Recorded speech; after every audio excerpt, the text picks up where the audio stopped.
उत्तर पूर्व क्षेत्र का विद्रोह। इंसर्जेंसी इन नॉर्थ ईस्ट।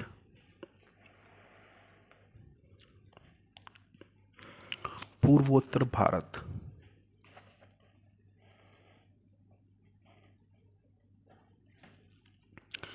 भारत के पूर्वोत्तर क्षेत्र में 8 राज्य हैं। इनमें 7 बहनें अरुणाचल प्रदेश, असम, मणिपुर, मेघालय, मिजोरम, नागालैंड और त्रिपुरा है। इनके साथ सिक्किम को मिलाकर कुल 8 राज्य होते हैं। पूर्वोत्तर क्षेत्र देश के कुल भूभाग का 8% हिस्से और सकल आबादी के 4% का प्रतिनिधित्व करता है। इस क्षेत्र की कुल 6,387 किलोमीटर की सीमा का 99% हिस्सा अंतर्राष्ट्रीय सीमा है।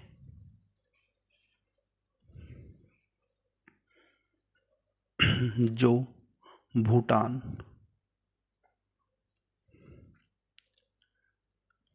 700 किलोमीटर, चीन 1,345 किलोमीटर, म्यांमार 1,683 किलोमीटर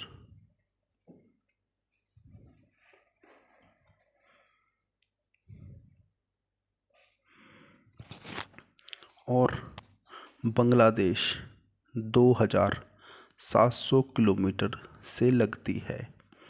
पूर्वोत्तर क्षेत्र की आबादी का 68% अकेले असम में रहती है। कितने फीसद? 68। और असम को छोड़कर प्रायः सभी राज्यों का इलाका मुख्य रूप से पहाड़ी है। पूर्वोत्तर प्रमुख रूप से ग्रामीण क्षेत्र है, जहाँ क्षेत्र की 84% आबादी बसती है।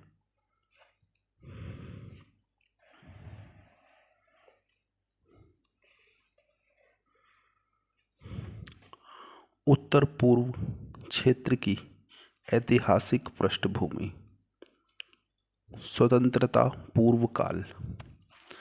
भारत के समस्त उत्तर पूर्व क्षेत्र में 100 से भी अधिक विभिन्न आदिवासी प्रजातियां हैं, जो अपनी विभिन्न भाषाओं एवं रीति रिवाजों के साथ समृद्ध एवं विस्तृत सांस्कृतिक धरोहर के साथ जीवन यापन करती हैं। ब्रिटिश शासन काल के दौरान स्थानीय तौर पर ये बहुसंख्यक थे, जहाँ पर इनकी जनजाति के अलावा अन्य लोगों की संख्या कुछ खास नहीं थी। अंग्रेजों ने इन क्षेत्रों को विशेष प्रशासनिक क्षेत्र का दर्जा प्रदान किया था।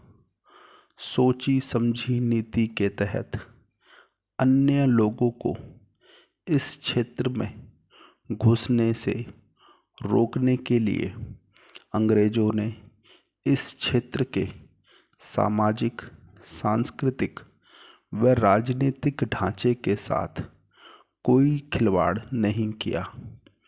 बाहर के लोगों को इन आदिवासी या कबीलाई क्षेत्रों में जमीन खरीदने की इजाज़त नहीं थी।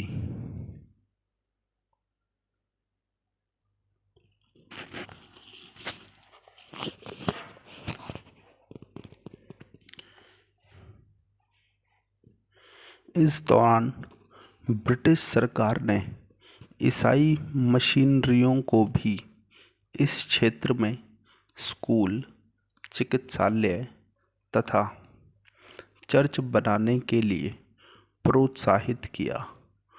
उत्तर पूर्व क्षेत्र की सामाजिक व्यवस्था में ईसाई मिशनरियों के कारण महत्वपूर्ण बदलाव आया, जिससे आदिवासी नवयुवकों में आधुनिक विचारों को अपनाने के लिए बल मिला। इस कार्यवाही से अंग्रेजों को भी आदिवासी बहुल क्षेत्रों से राष्ट्रवादी विचारधारा को दूर रखने में मदद मिली।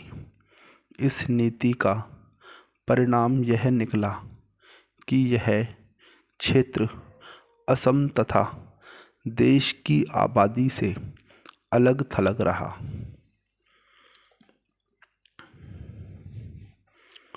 उत्तर पूर्व क्षेत्र के इन आदिवासियों का अन्य भारत के साथ किसी भी प्रकार का राजनीतिक, सांस्कृतिक, सामाजिक, भौगोलिक, धार्मिक या व्यावसायिक संबंध ना के बराबर था। अतः भारत के स्वतंत्रता संग्राम का उत्तर पूर्व के इन आदिवासियों के ऊपर कुछ खास प्रभाव नहीं पड़ा। इस प्रकार उन्होंने कभी भी स्वतंत्र भारत का हिस्सा होने की भावना का अनुभव नहीं किया। उनका मुख्य अनुभव केवल बाहरी लोगों का था, जिसमें ब्रिटिश अधिकारी और ईसाई मिशनरी थे।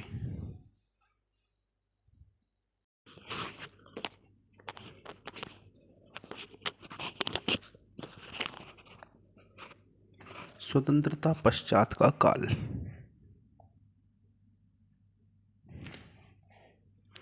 स्वतंत्रता प्राप्ति के बाद भारत सरकार ने लोगों के बीच परस्पर संबंध बनाने पर ध्यान केंद्रित किया तथा आदिवासी नीति पर विशेष ध्यान दिया।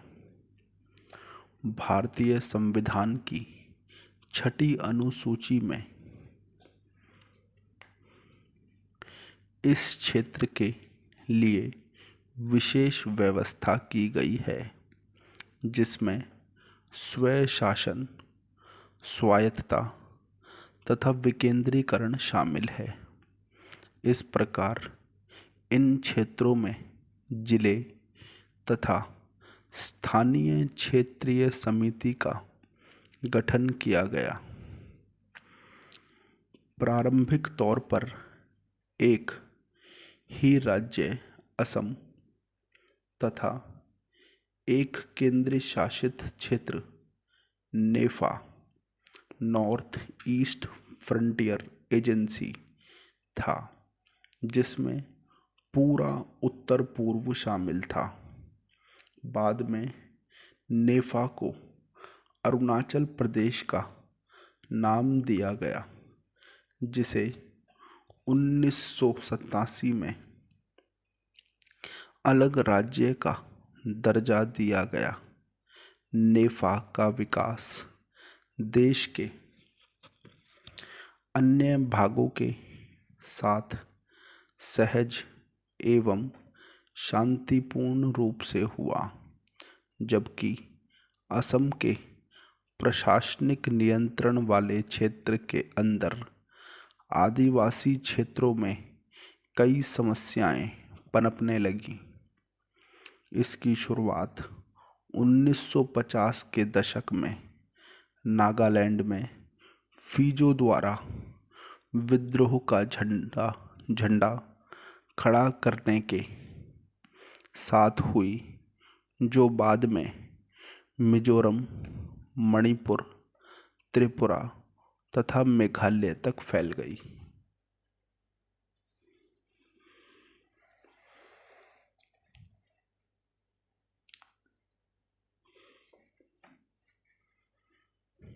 1960 में असमी भाषा को राज्य की भाषा का दर्जा दिया गया, जिसका आदिवासी जिलों में तत्काल एवं पुरजोर विरोध किया गया। जल्द ही पहाड़ी भाग के आदिवासी बहुल आबादी वाले विभिन्न राजनीतिक दल समतल भाग के असमी तथा बंगाली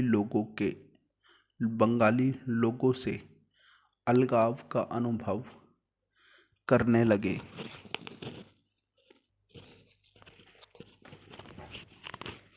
सरकारी नौकरी तथा अन्य व्यवसाय जैसे डॉक्टर, कारोबारी आदि में सरकार की असमिया भाषा को लागू करने की नीति के कारण आदिवासी लोगों को अपनी पहचान खो देने का खतरा पैदा होने लगा। अब आता है सर्वदलीय पहाड़ी नेताओं का सम्मेलन। 1960 में पहाड़ी क्षेत्र के प्रतिनिधियों ने एक ऑल पार्टी हिल लीडर कॉन्फ्रेंस की स्थापना की तथा भारतीय संविधान के अंतर्गत एक अलग राज्य की मांग रखी। ऑल पार्टी हिल लीडर कॉन्फ्रेंस ने असम विधानसभा में आरक्षित स्वायत्त पहाड़ी जिले के लिए 15 सीटों में 11 सीटों पर विजय हासिल की।